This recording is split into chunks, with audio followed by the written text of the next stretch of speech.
Good afternoon. It's August 1st. Team's Travis.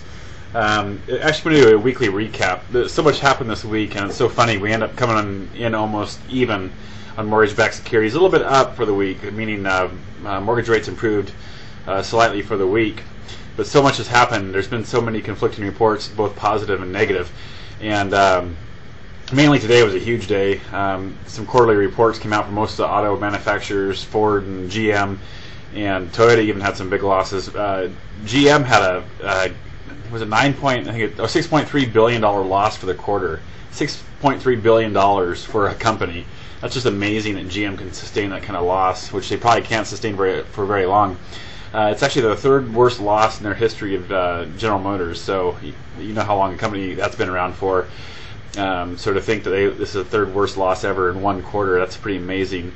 You even heard in the news today that most of these companies are now quitting leasing programs. So you can't even lease a car anymore for a lot of these manufacturers. Daimler Chrysler announced that today.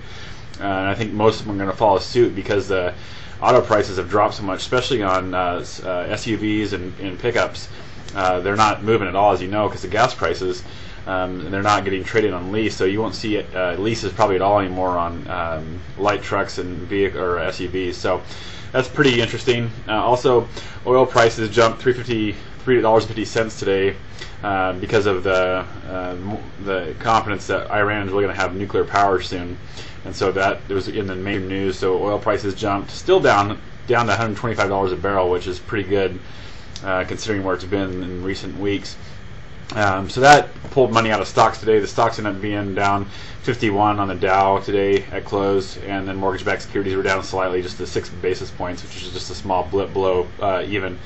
So other reports came in today. Unemployment's at a 4-year high, 5.7 versus 5.5 last month, and so that came in low. And then jobs, unemployment claims for non-payroll or non-farm jobs was at 57,000 or 51,000 a loss rather than 75,000 what they had predicted. So a lot of mixed bag of reports today. Next week's not quite as exciting, but with all the worldly events going on between the Olympics coming up, if there's any terrorism activity or more focus on Iran and their nuclear power, we may see a lot of shift in the market, not based on financial news, just based on worldly events. So interesting times as we talked about Friday, but it could have been a real impactful day had the jobs numbers come in different, but we came in pretty weak for a Friday. I'm surprised it didn't have much more going on, but that's the weekly recap. I will be back with you first thing Monday morning, but have an awesome weekend, and we look forward to serving you, and be blessed.